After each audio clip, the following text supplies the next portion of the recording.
All right, Shalom. Man, I'll be damned if I ain't been tired since I've been sick. So I'm trying to get some videos made. Um, I've been having this sitting on my computer, just like a lot of other stuff, man. But this is interesting, man. History is a mystery, man, because you start to look at this, and this story could be interpreted quite a few different ways, and I'm gonna prove that it's not the way that they're telling it, that this lady's telling it, and that that it's about slave trade of West Africa and all this. And this is going back for a while too, videos I made a while ago about Sierra Leone. So um but what it is, and I hope everyone's doing well. Appreciate all the viewers. um, um but what it is another colony, more people setting up shop in the Americas, taking the land of the natives.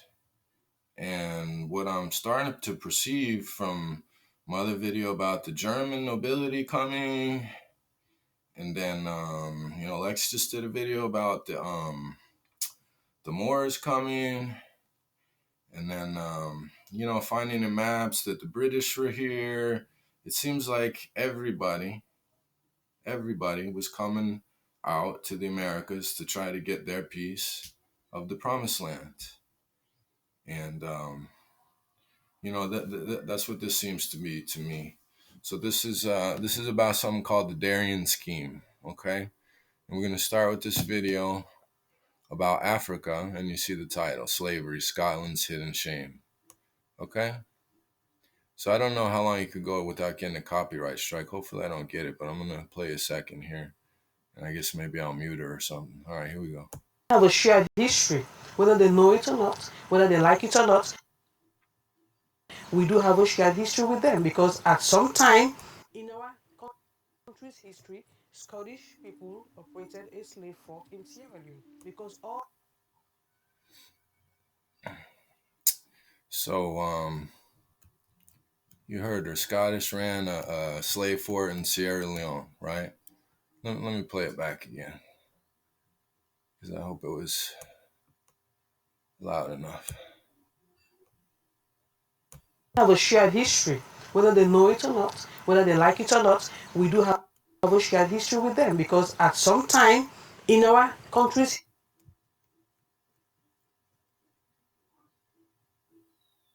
history, Scottish people operated a slave fork in Sierra Leone because all the All right, so then this is where she's going to give it away at. We're going to come back to it. We're going to come back to it. But she messed up and used the date. That was a mistake. Um, so I don't know. They're claiming that there's this island in Sierra Leone. We know already, did videos on it, man. Sierra Leone was set up as a place for the British, the former British, the melanated British. With the whole code names for them, all that: British royalists, former slave. They got a whole story. Go back and look at it. I got a video. A lot of people got videos about it. Sierra Leone was set up as a colony for so-called freed slaves, but it was the Black British. And you know what? This is going to make sense too. That's what Darien was. So let's take a look. Where we going to go? We're going to do a little reading real quick. Okay, we're going to start here at the top. This is the first Scottish Guinea Company in 1634. Historians of Scotland, if not Africa, will be familiar with the story of the Company of Scotland trading to Africa and Indies. Formed in 1695, whose liquidation was stipulated under the Act of Union of 1707. This was initially established in part by an attempt by London-based merchants to break into the monopoly of the English East India Company, but was reformed as a more genuinely Scottish venture in 1696. Although the initial focus of the company was on the East Indies, okay, remember this, its actual activities were predominantly in Africa. It's best known for its abortive attempt to establish a colony in the Darien Peninsula in Central America. but it was also interested in the African trade. In fact, the company's only major profitable venture was a trading voyage to West Africa, to the Gold Coast, modern Ghana, in 1699, which brought back 70 pounds of gold.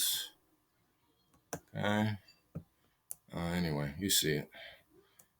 Valued at 50,000 Scots, equivalent to sterling, besides small amounts of ivory and rice. Not saying nothing about slaves, okay? The African gold was coined in darien pistols and half pistols. All right, great. It's not generally appreciated, however, that the company of 1695 was preceded by an earlier Scottish company interested in the Guinea or West African trade, which operated in the 1630s. Okay. The Guinea Company of Scotland, in fact, the existence of this first Scottish company had also been noted in some earlier accounts, the classic survey of early joint Scot companies. Okay, great. So they're saying that it existed, but they're unclear about what they were doing. Okay, so and then we're going to continue here. But again, it's already saying that it was mostly about the West Indies, about their colony at Darien, which is modern day so-called Panama. Okay. Um, the abortive excursion of the Scottish Guinea Company into the trade dated. These accounts all drew their knowledge of the Scottish Guinea Company from English sources. I'm going to skip here a little bit. Um, Referring retrospectively to the seizure of one of the Scottish Company's ships by the Portuguese authorities in West Africa about 20 years earlier. Okay, so we know that the Portuguese were there as well. Um, and I think even the timeline is off, man, because I don't remember the date that so-called, it's so confusing, man, going with their freaking story and remembering what time you know what, let's just go with, I wish I could just forget all this bullshit history, you know what I'm saying? Because it's fucking confusing, man. All right.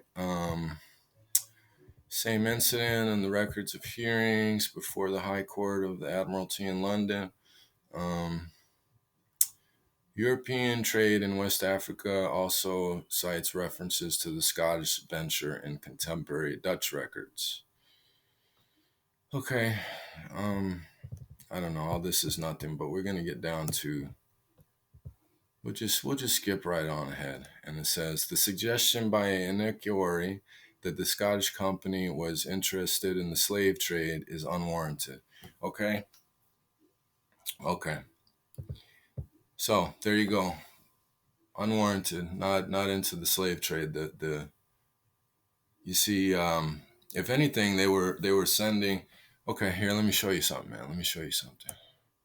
When I was looking at this, I just happened to look down in the comments right here, and I seen this dude's comment. He said some Scots were also sold. Let me blow it up some.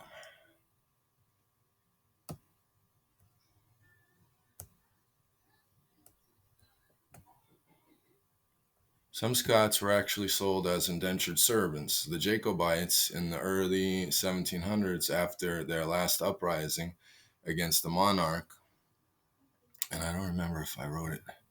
Anyway, against the monarch, they were either sent to places like Jamaica to carry out their sentence. We already been studying this. The exportation, the what did they call the legal definition was transportation. I've been making a lot of videos about this. Transportation of melanated British, and obviously this is Scotland, but um, all over the world. Okay. And we know who's in places like Jamaica. So I'm not sure what this gentleman is saying about who they were, but then again, he's saying the Jacobites, but I know that what they claim the Jacobites are, and I'm unclear about exactly who these people are, but there's not a lot of non-melanated people in Jamaica, okay? To carry out their sentence, or some even sold as workers. Some of them were Highlanders, threw off their land to make room for sheep.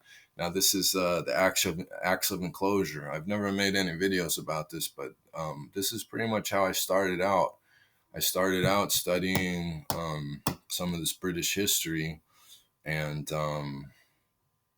the different ways that the common man was thrown off his land, and the workhouses they had, and it all ties together, man. That's the funniest thing about all this: the workhouses, the baby farms, the foundling homes. All these things were in Britain, but the Acts of Enclosure was when they took away the common land. People were used to being allowed to farm common land, the so-called peasants, and they enclosed all the land to keep sheep, just like you said right here, thrown off their land to make room for sheep, the wool industry.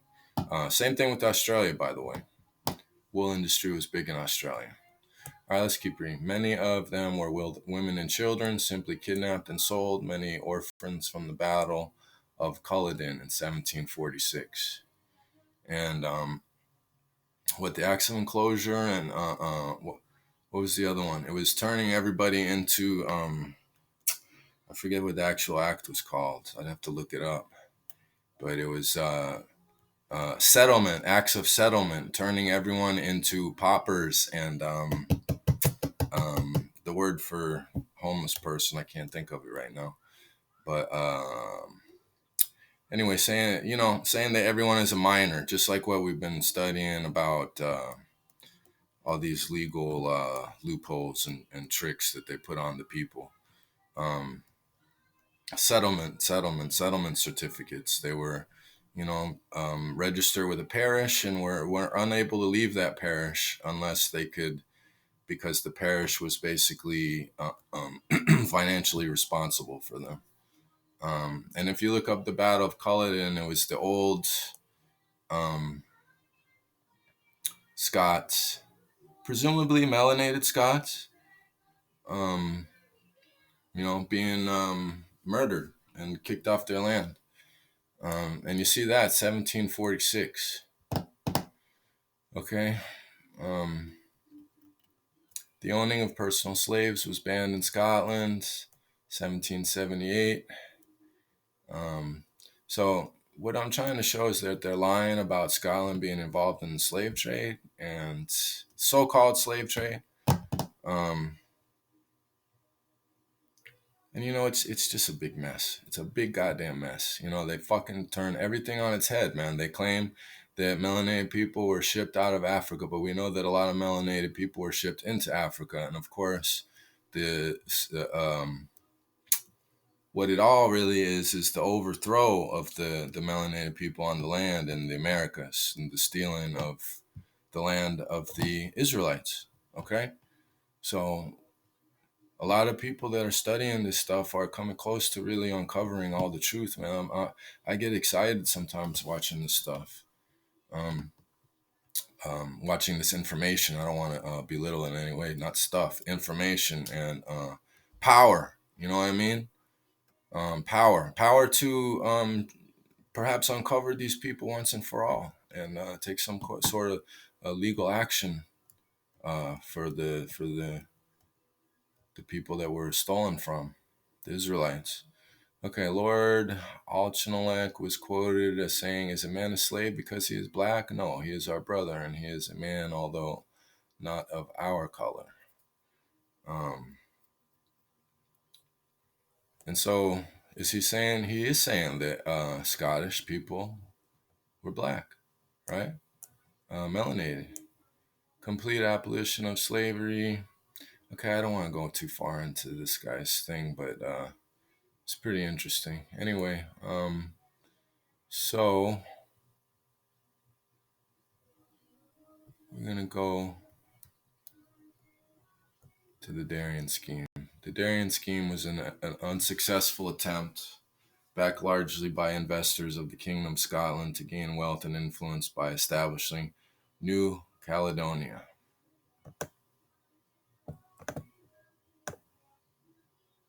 a colony on the Isthmus of Panama in the late 1690s. The plan was for the colony in the 1690s. Now, remember, this is, pretty much all interrelated. It's happening at the same time. What did it say? The battle was um, 1746. Okay.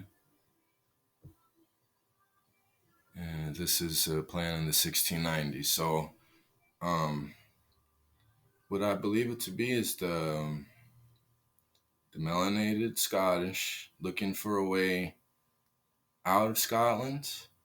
Maybe they perceived what was coming down. Maybe they perceived the barbarian invasions. Maybe they perceived um, what was going to happen. I don't know.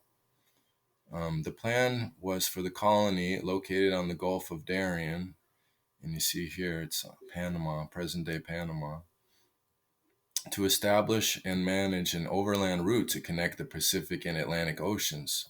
Okay, so this was about a precursor to the Panama Canal. That's what was going on. And, it must have been political because it says right here that it was in the beginning backed, or it's not here, but I read some about it, that it was backed by Britain and the Dutch too. And basically them taking out their financial backing was what made the Darien scheme fail, and ultimately what made Scotland fall under British rule. Okay, so the backers knew that the first sighting of the Pacific Ocean was Balboa. Was after crossing the isthmus through Darien, not where the Panama Canal is. The attempt at settling the area did not go well. Now, this is what they claim here, okay? More than 80% died within a year. The settlement was abandoned twice. Okay, but what if I show you that, um, yes, they did have their problems with the settlement, but it doesn't make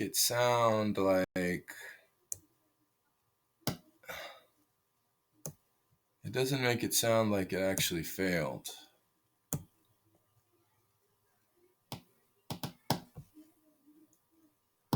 Okay, we're still going. Thanks.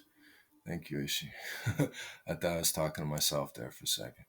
And this paper here has some good maps. This map is real good. It's going to show that Carthage is right there. Cartagena is right there. This is the Isthmus of Darien, and that's Cartagena. So everybody was over here. Everybody taking a piece of the Israelites. Psalms 83, forming a confederation against God's people. Okay, but we're just gonna read through this real quick. Let me blow it up so we can see it good. Okay. The Darien scheme. Some have said the Darien venture was the most ambitious colonial scheme attempted in the 17th century. The Scots were the first to realize the strategic importance of the area. So that's lending credence back to that they were going to try to make something before the Panama Canal. Whilst others claimed they were playing daft to try, it was a disaster. They never had a chance. 'Tis for you to decide. William Patterson, a Scot, whose other major claim to fame was the foundation of the Bank of England. Very interesting. Bank of England was responsible for the overthrow of the melanated British, or they definitely had something to do with it. Um, was born in Tinwald in Drumsfordshire in 1658. He made his first fortune through international trade, traveling extensively throughout the Americas and the West Indies. Okay, so we see these people were over here. Upon his return to his native Scotland, Patterson tried to make his second fortune with the scheme of epic proportion. His plan was to create a link between the East and the West, which could, command the trade of the two great oceans of the world. Okay, so there it is. I didn't remember seeing it in this article, but they're talking about a precursor to the Panama Canal, the Pacific and the Atlantic. In 1693, Patterson helped to set up the Company of Scotland, trading to Africa and the Indies in Edinburgh, to establish an entrepot on the Isthmus of Darien, the narrow neck of land separating North and South America, known as Panama, present day so-called. It was claimed that the company would prosper through foreign trade and promoted Darien as a remote spot where Scots could settle. Okay, I mean, tell me if I'm wrong, but these people, the melanated British, all these people, they had their own spots, but they were looking to get out of there, Maybe they felt the hammer coming down. Maybe they were just simply shipped out, shipped out under acts of transportation when the land was stolen. The original directors of the Company of Scotland were Scottish and English in equal numbers. See, it was Scottish and English. The risk of investment capital being shared half from the English and Dutch. So everybody was involved in the investment and the other half from the Scots. However, under pressure from the East India Company, British company, so this is also having to do all with corporations, companies, traders, merchants. Another word for Canaanites, merchants. Afraid of losing their trade monopoly, the English Parliament withdrew its support for the scheme at the last minute, forcing the English and Dutch to withdraw and leaving the Scots as sole investors. There was no shortage of takers, though, as thousands of ordinary Scottish folk invested money in the expedition to the tune of 500,000, about half of the national capital available. Damn, so the people of the country gave half their money to it. Almost every Scot who had $5 to spare invested in the Darien scheme. Thousands more volunteered to travel on board 5 ships that had been chartered to carry the prisoners to their new home where Scots could be to their new home where Scots could settle, including famine-driven Highlanders um, and soldiers discharging following the Glencoe massacre. And again, that's Battle of Culloden. This is the stealing of the land of the. Let me just look here.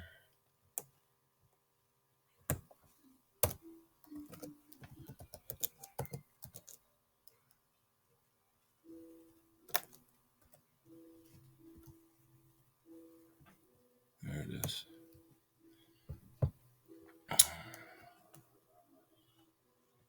1746. The Battle of Culloden was the final confrontation of the Jacobite Rising of 1745. The Jacobite armies of Charles Edward Stuart was decisively defeated by a British government force under Prince William Augustus, Duke of Cumberland, on Drummond's Moor near Inverness in the Scottish Highlands, 1746. Okay, so where are we at? Yeah. See, following the massacre. So, but who had actually been out to see the promised land? You see that promised land, this remote spot where Scots could settle. Well, not Patterson, apparently. The Darien offered them a colony where entrepreneurs could establish trading links with the world, blah, blah, blah. And so it was much fanfare and excitement that they sailed, 1,200 people on board.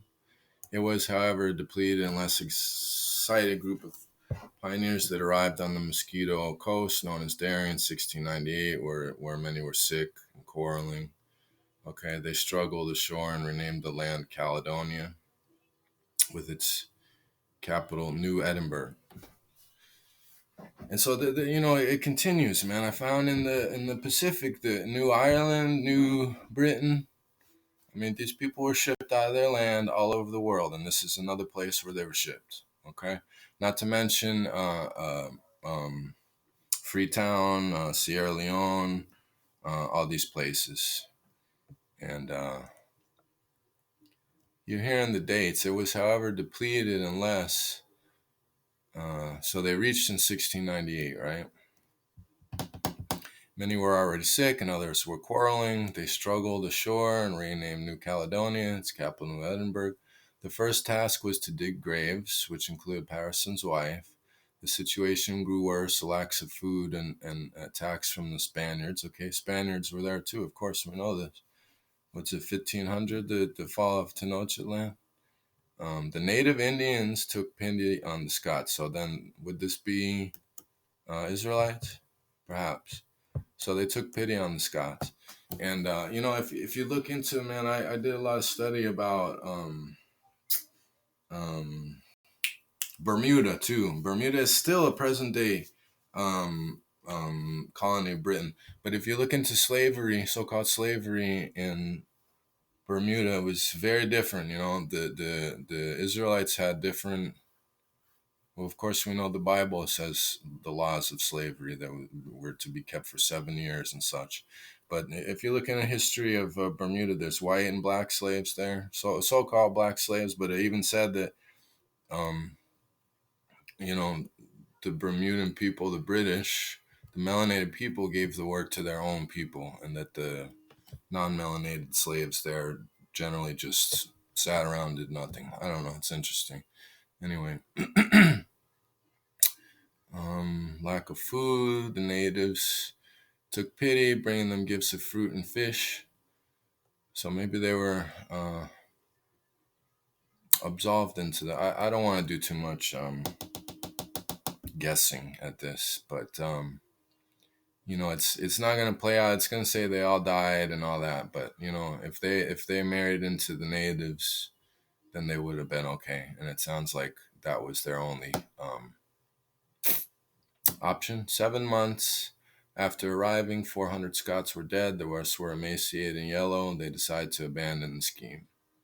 Sadly, the news did not travel quickly, and 6 more ships had set sail in 1699, loaded with another 1,300, all blissfully ignorant of the fate of the earlier settlers. However, said that bad news travels fast. A third fleet of 5 ships left shortly after. So that's something like 3,000 Scots sent down there. And so, only one ship returned out of the total of 16 that had originally sailed. Only a handful survived the return journey. They're claiming that they died, but most likely they're down there and they mixed into the population, or possibly just kept their settlement. Scotland had paid a terrible price with more than 2,000 lives lost. 2,000? There was that many on each ship. So where's the other people? Anyway, together with the loss of the money, they were bankrupted, argued their darien scheme crippled the country's economy to such an extent that it triggered the dissolution of the Scottish Parliament and led to the 1707 Act of Union with England. Was it mere coincidence, or had the English withdrawn from the scheme been deliberately engineered to ensure its failure? Okay, so we're seeing the timeline. Okay, they they allied with Britain, or they surrendered to the British in 1707. Anyway, just listen to this lady here. She gonna mess up right here. Top to bottom. Well, from 1728 to 1807, when the fort closed down, yes, it was run by Scottish companies. 1728, huh? 1728. 1728. They had already. The timeline doesn't fit, man. I wish I had studied this more in depth, that I could show what was actually going on in 1728 until, what did she say, 1807? I don't think these companies lasted that long. And so, just a little something. I